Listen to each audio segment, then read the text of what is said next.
Hey guys, happy March. Every month this year, we're going to focus on a different area of training that we really want to perfect and get good at. And so I'm excited about the month of March and what we're studying, and that is how to tell your business and your product story. And so as I was kind of looking around thinking, okay, you know, I love it when I'm with somebody who knows how to tell a story. So take a minute right now and think about somebody you love to hear tell a story. One of the people who instantly comes to mind was my great uncle. And I love to go to his house even as a kid. They had their kids were grown.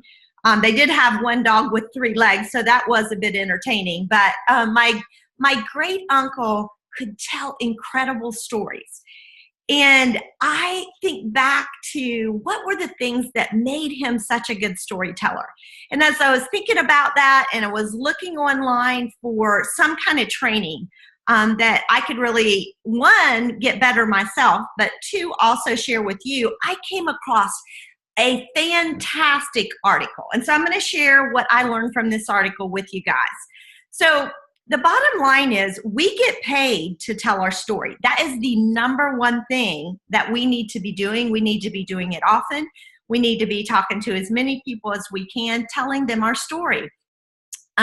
So if that's the number one thing we need to be doing, then we need to be great at telling our product and our business story. And so, okay, so the company is rolling out a brand new outline on helping someone craft their story, which I think is really good. I think it was time. The other one to me was a little simplistic, and so I'm excited about this new one to really dive into that, and we will this month. But before even crafting your story, there are certain elements that a story needs to make it a great story. And so that's what we're going to talk about. So then when you go to craft your story and work on your story, I want you to think about these 4 elements that your story needs. First and foremost, we have to create rapport with our audience. And if you've not listened to the 4-part quadrant training I did last year, I'm going to encourage you to do that, because that's really what it talks about in the beginning, is creating that rapport with people. And, if we're somebody we're a know-it-all, we're always trying to tell people what they need. Well, listen here, you need fruits and vegetables, and no, you're not eating enough. Ew, nobody wants to hear that. But what we want, kind of like what we just talked about the whole month of February, is we want to come across in a way that's going to attract people to us. And so first and foremost, we got to create rapport with people, or they're not going to hear a word we're saying. The second thing that I want to, in this whole building our story, the second thing is we have to interject emotion.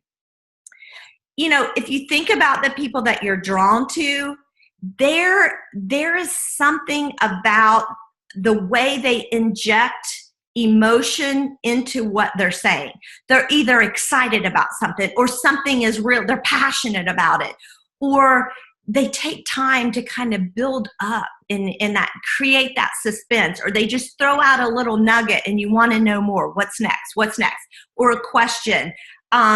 So when you think about injecting emotions and you're thinking about your story, go back and remember how that felt. And I think about my own personal story. I had a 1-year-old and a 3-year-old and a husband who traveled all the time. And, the emotion I felt was frustration. I'd gone to my pediatrician and said, I'm really having a hard time getting my girls to eat what I want them to eat. Any suggestions? Well, no, just feed them whatever they'll eat. They're little, they'll be fine, they'll rebound. That's not what I wanted to hear. And so, when I tell my own story, what I want to do, and I hope I do, but I know I can do better, is reach back and draw from those emotions, that frustration that I was frustrated as a young mom, trying to do the very best, knowing that my kids were either just going to survive or thrive based on what I was feeding them. So first and foremost, go back yourself. Think about how you felt, your surroundings. your motivations, what happened, your experiences then that created that draw to Juice Plus that you had. Because that's what you want to bring forward and inject into your story. So number one, we got to create rapport. Number two, we want to inject emotion. And then number three, we got to know the narrative. We've been seeing all these Freedom Revolution calls, and it's easy to kind of say, oh, you may be on one end or the other, or like, oh my gosh, no, I'm not going to read any script, that'll take away from it. Or you may be on the side, yes, I love it, I don't have to think, it's already done for me. The bottom line is we need to get the narrative down of our story. So if you need to sit down and write down, and for myself, what works is literally, I just need a sentence to keep my story flowing if I'm talking. I just need bullet points and I can fill in from there. That works for me. Whatever works for you, you've got to get to the point that you know the narrative, you know what you're going to say, and start with the background and then tee up your story. I kind of tee up my story by talking about, it was the year of health for us. Many of you have heard my story. And, we started on vitamins, and my husband had a negative reaction to that vitamin. So that's kind of how I tee up the story. And then the event is figuring out, oh my gosh, vitamins aren't the answer. If I'm trying to get healthy, it sent me down a learning path and finding out it was whole food nutrition. What action? So the next point is action in this narrative. So you got your background, then you tee up your story. Then there's an event. Then you take action. The action I took was getting on Juice Plus. What was the peak? I began to see a change in our health.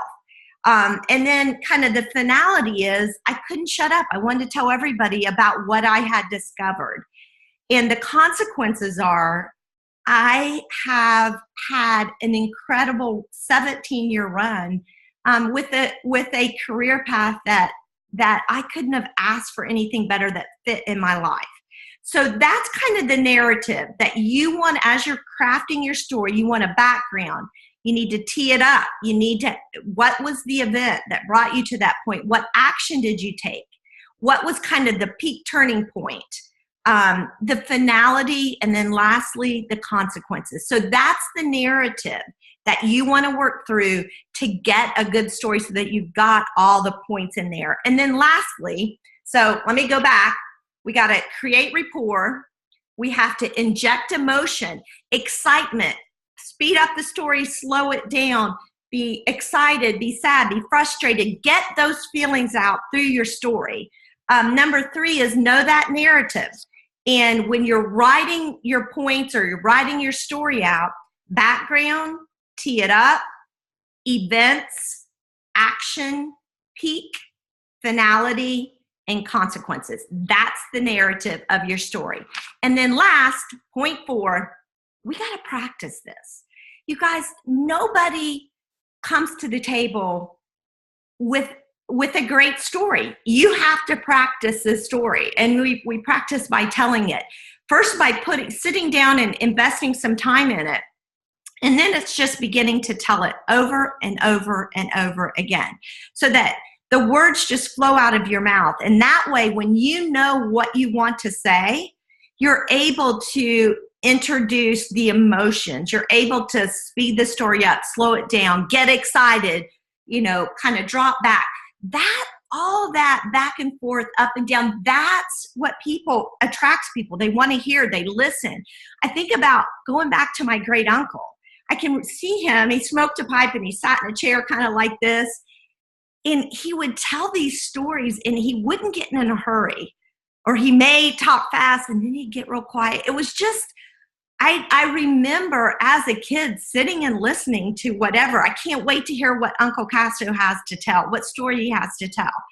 And that's what we want to get to the point of. It's our story. It's heartfelt, our feelings, but we've got it to the point that it's easy to share and that it's compelling and that people will remember a story.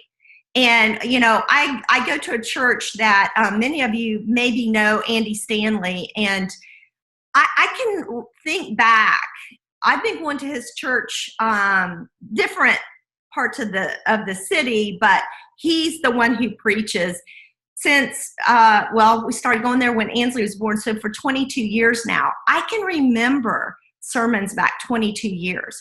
And it's not because he's this great theologian. It's because Andy Stanley knows how to tell a story. He has 3 or 4 points and he makes them well. He evokes emotion. And you guys, let's get good. Let's take March and become great storytellers. So be prepared, because we're going to practice. Point 4, we are going to practice. We're going to practice, and we're going to practice some more. So get writing your story, have it down, because we're going to practice on Voxer. And I can't wait to hear your story in the beginning of the month, and then what that story sounds like at the end of the month. Won't you join me?